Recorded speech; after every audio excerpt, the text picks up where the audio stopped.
As the Third Reich's plan to invade Britain became an old but distant memory, defeats mounting up and enemies closing in, Adolf Hitler and his armaments minister Albert Speer were scrabbling around for some way to still strike fear into the hearts of the stubborn island nation that is the UK.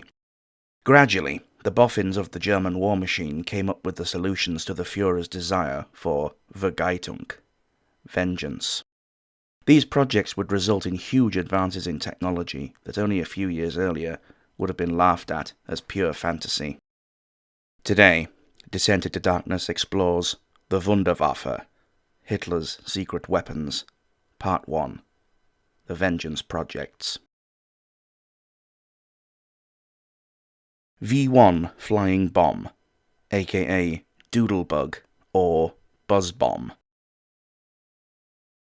At 04:25 on the 13th of June 1944, only a week after D-Day, the residents of Swanscombe in Kent, southern England, bore witness to a terrifying new experience. A strange, loud buzzing noise was heard overhead. It didn't sound like a normal aircraft that the British had become so very used to. Then, with a sputter, the noise stopped, followed shortly by a huge explosion, the sound wave rattling windows and the ground shaking. The people of Swanscombe had just become the victim of the first ever autonomous aircraft, an unmanned craft packed with explosives that caused a huge amount of damage in its blast radius.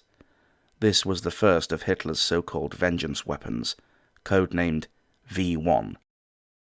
The idea behind autonomous flight actually began life all the way back in 1935 when German scientist Professor Georg Hans Medelung and Paul Schmidt submitted plans to the Luftwaffe for a flying bomb that required no pilot and utilized an innovative early form of jet engine known as a pulse jet.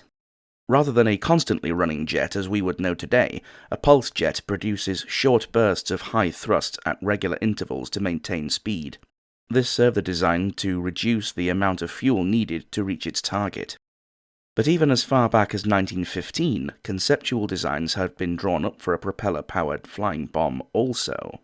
In 1942, two scientists working in the aviation industry, Fritz Gossler and Robert Lusser, began working on the design that would become the V1. Previously, Gossler had come up with a reliable design for a radio-controlled drone aircraft, the FZG-43.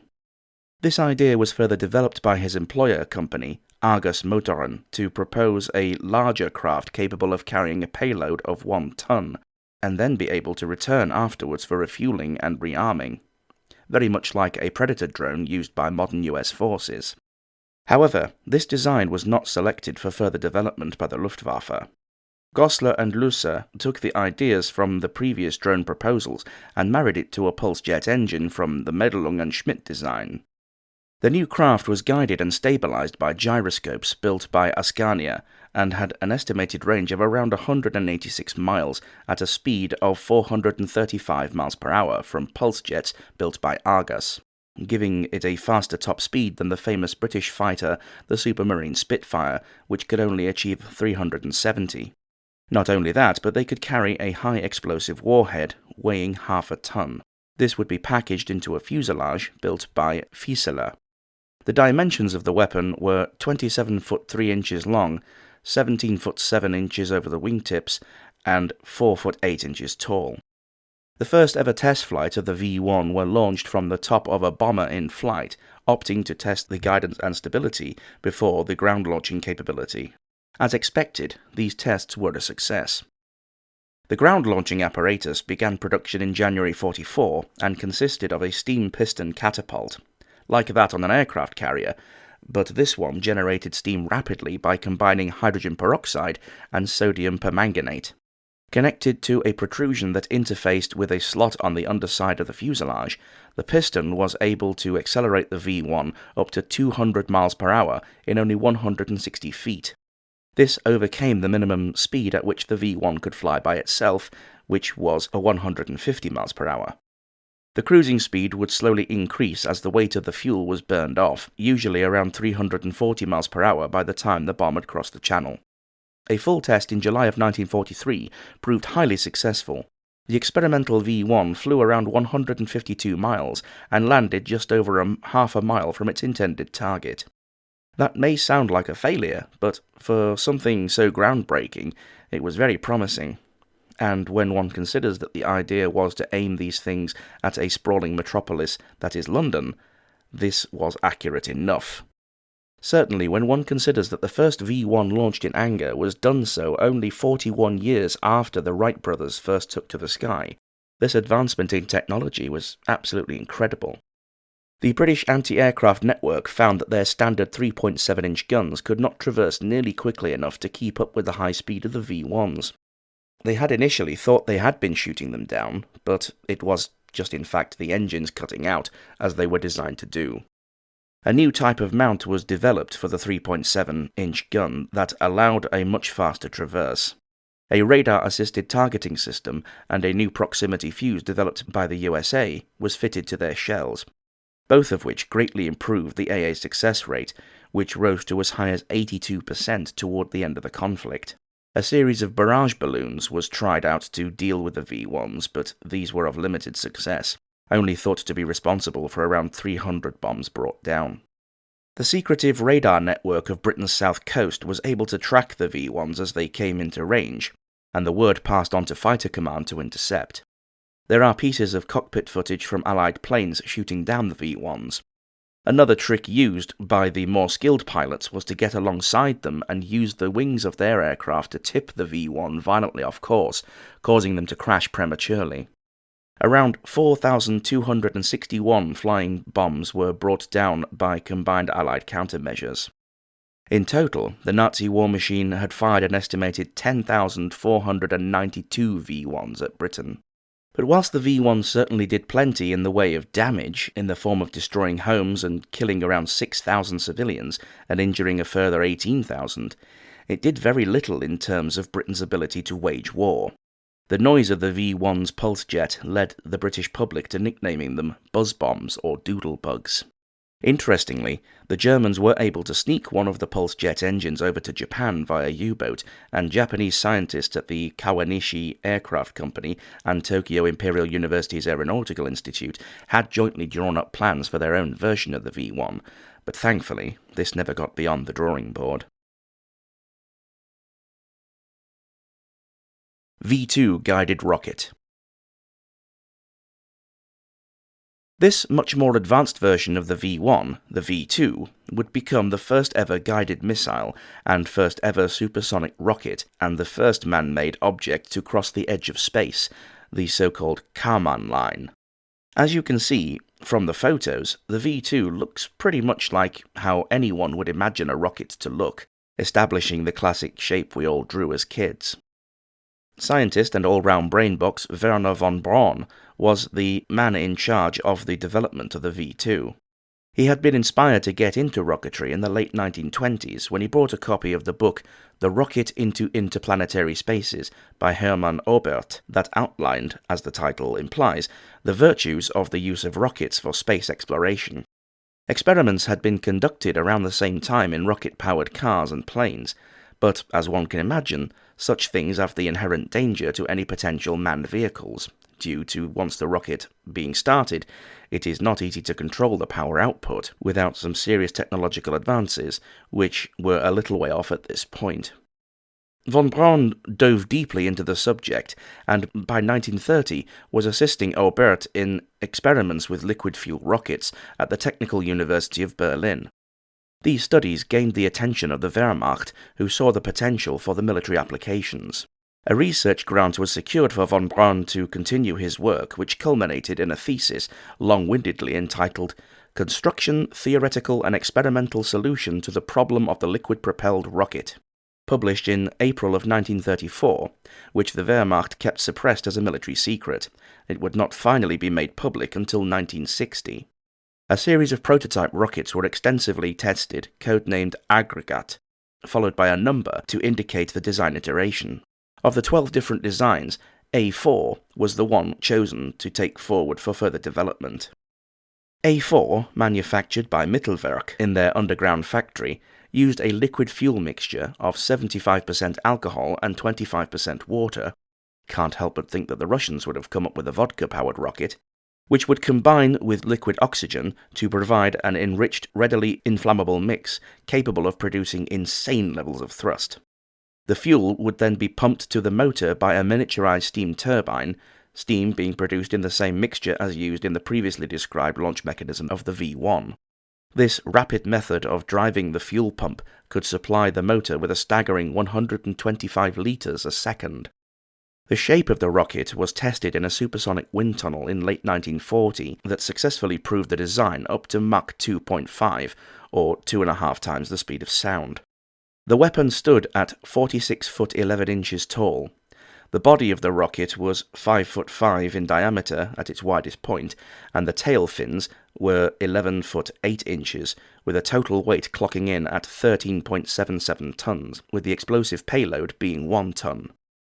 Once launched, the A4 design's rocket motor would burn for 65 seconds, which would take the weapon to an altitude of about 55 miles, upon which a tilt switch would cut out the motor, and the rocket would then freefall to its target, guided and stabilized by gyroscopes.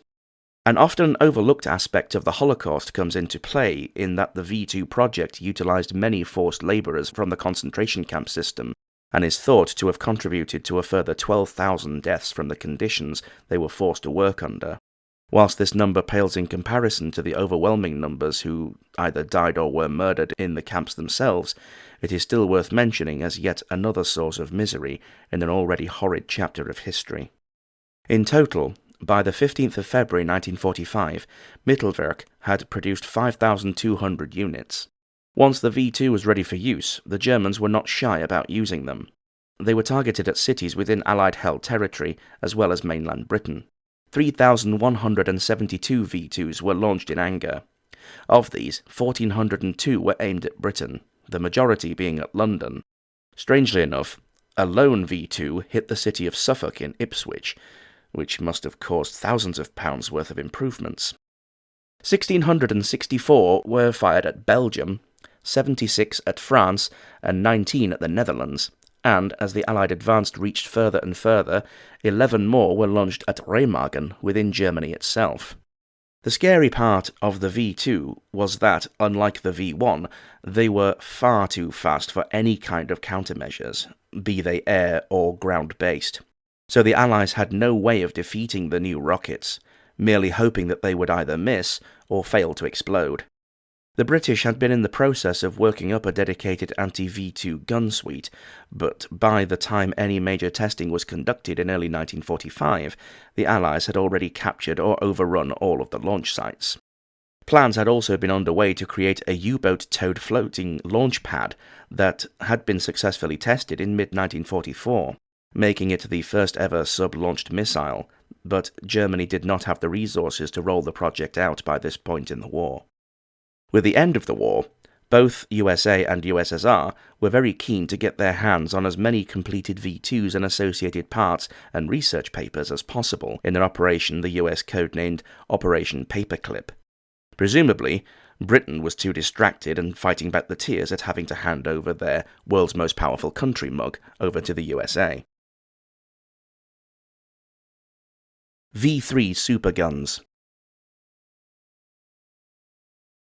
The idea of building gigantic artillery pieces is certainly not a new one.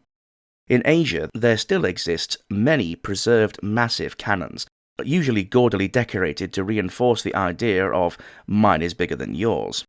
In Britain, perhaps the most famous cannon resides at Edinburgh Castle, nicknamed Mons Meg. Built in 1449 and presented to Scottish King James II in 1454, this siege piece was designed to fire a 20-inch stone ball weighing 386 pounds. Skipping forward to the 20th century, Germany had built overly massive artillery pieces before. The First World War had seen shells rained on Paris by their long-barreled gun that history knows, rather obviously, as the Paris gun. This piece was held far behind the front lines on a rail-served static site, but was capable of lobbing a shell weighing 234 pounds and just over 12 inches in diameter out to a maximum range of a staggering 81 miles. Then, in the Second World War, there were the two railway guns, nicknamed Gustav and Dora, that briefly served, and limitedly, on the Eastern Front. Gustav and Dora made the Paris gun look like a kid's BB gun. Their shells were 31.5 inches in diameter, with a shot weight of 15,382 pounds, for a maximum range of just over 29 miles. However, despite ultimately proving to be the most useless of the Vengeance weapons, the V3 guns would even put Gustav and Dora to shame by being not just a gun, but a super gun. The Nazi war machine had experimented with the concept in 1942, building a prototype near Leipzig which proved promising enough to warrant further development. The idea of a supergun involves a multi-stage charge rather than one massive amount of propellant at the breech, like a conventional gun. Smaller multi-stage charges, precisely timed to detonate just after the projectile passes, give a much greater muzzle velocity than can be achieved without having the need to manufacture a barrel with sturdily thick walls to contain a massive single charge. Now the barrel could be made much thinner and more cheaply. The real bitch of the problem is perfecting the timing of the other charges. Too early or too late, and the projectile might not even make it out of the barrel. The V3s were affectionately nicknamed Fleißiges Lieschen, or Busy Lizzie, by those in the know, but the layout of the barrel with its extra blast chambers jutting out from the sides of it also gained it the nickname Tausendfußler, or Millipede. A large cluster of 50 of these weapons were proposed, set into the limestone hills of a former quarry near Nimoyac in occupied France and aimed at Britain. And whilst they were of much smaller caliber than previous iterations, the gun barrels were increased by magnitudes. The guns would be grouped together in 5 clusters of 5 barrels over 5 stone drifts within the quarry complex that would be rail-served to supply shells and propellant. This quarry stands very close to the present French portal to the Channel Tunnel. Thankfully, the locations of the France-based V3 guns was betrayed to Britain by the French resistance. The site at the Pas de Calais was bombed by 617 Squadron out of RAF Scampton, the famous Dam Busters. They were carrying the so-called Tall Boy earthquake bombs. These 12,000-pound bombs had armoured nose caps that were able to penetrate deep into the ground before detonating, rendering the superguns unusable before it was completed. Arguably, the V3 could have proven far more successful and cheaper to run compared to the V1s and 2s, as the velocity of the shells would have been far in excess of anything that could have been shot down or intercepted. Another 2 V3s were used to bombard Luxembourg in late 44 to early 45 as part of the Ardennes offensive, but despite the 183 rounds fired, only 44 were confirmed to have hit the urban areas that they were intended for, had only inflicted 10 deaths and 35 injuries, so hardly a game changer. Legacy. The story of the V weapons didn't end with the capitulation. Almost immediately after the dust had settled and the ink still wet on the surrender document, the USA and the Soviet Union were scrambling to snap up as many German scientists involved in these projects as possible for their own uses. Braun and the team that worked on the V2 project were taken to the USA, where they were put to work recreating their work for the beginning of not only the space race, but of course to develop a way of delivering a nuclear weapon via a rocket to an intended target. The technology behind V1 and V2 held huge promises for the two nations, who now faced each other in a tense Mexican standoff, both sides fearful of the other's next move. Due to the immense advances made by Nazi scientists, the idea of nuclear intercontinental ballistic missiles soon became a reality, negating the need for aircraft-drop weapons, such as those on Hiroshima and Nagasaki. So far, the only time that nuclear weapons have ever been used in anger, and of course, we pray that it shall remain such. The idea of a supergun would not die with the Nazis either. Even Saddam Hussein was in the process of having one built, aimed at Israel, but the project came to an abrupt end when the designer of the Iraq gun, Canadian-born Gerald Bull, was assassinated by Mossad agents on the 22nd of March 1990 in Brussels. The efficacy of the Vengeance projects are certainly questionable. The fact that they were only built to attack civilian targets is more than enough to rubbish them as mere flights of fancy. Quite simply, They were a massive waste of resources that could have been better channeled into more practical uses. But Hitler, in his never-ending foolishness, was convinced that these wasteful white elephants were a key to scaring his by now many enemies into submission. However, the thing he did not understand is that, providing us Brits can still get a nice cup of tea, we will simply keep calm and carry on. His weapons, designed to strike fear into the hearts of the public, was little more than a minor inconvenience to British civilians, who still made their way to work every day. Even if that workplace was now little more than rubble, they would still sit at what remained of their desks and pull files from half-burned cabinets. But as long as the tea kept pouring, the Blitz spirit would never break. We can at least be thankful that, due to this and many other moronic decisions Hitler made, led to his evil empire's already meagre resources and rapidly dwindling manpower were diverted elsewhere, and the Allies were able to continue to push on and overthrow Nazi Germany. Thank you for watching this video. I do hope you found it informative and interesting. If you did, please click the like button and consider sharing it with a friend to bring more people to the channel who appreciate the darker side of history. Check out my back catalogue to see even more fascinating in-depth videos like this one. Do you think that these secret weapons were a good idea or a huge white elephant? Let me know in the comments below. And don't forget to subscribe to my alternate channel, DID Reads, for extra narration content, link in the description. And that time of year has come around again, and so I wish you all a happy new year, ladles and jelly spoons. I shall be raising a glass in thanks to all of you who have supported me so far, and in hopes that we shall only go from strength to strength in 2024. I do apologise for my slowdown in output over the festive period, but I was stricken with a bout of illness that still hasn't fully buggered off, but I have regained just enough of my faculties to record once more. I have plenty of exciting topics planned, so watch this space. Incidentally, don't forget to click the bell icon and enable notifications on your phone settings to get informed of when I put out new uploads. If you wish to do so, you can support DID on Patreon, link in the description, or via the Super Thanks button if you wish to give a one-off donation. A massive thank you goes out to my current Patreons, who have pledged their faith in my efforts to bring you these videos. You've no idea how much I appreciate you and how seriously I take your contributions. And in the meantime, take care of yourselves, and I shall see you on our next descent into darkness.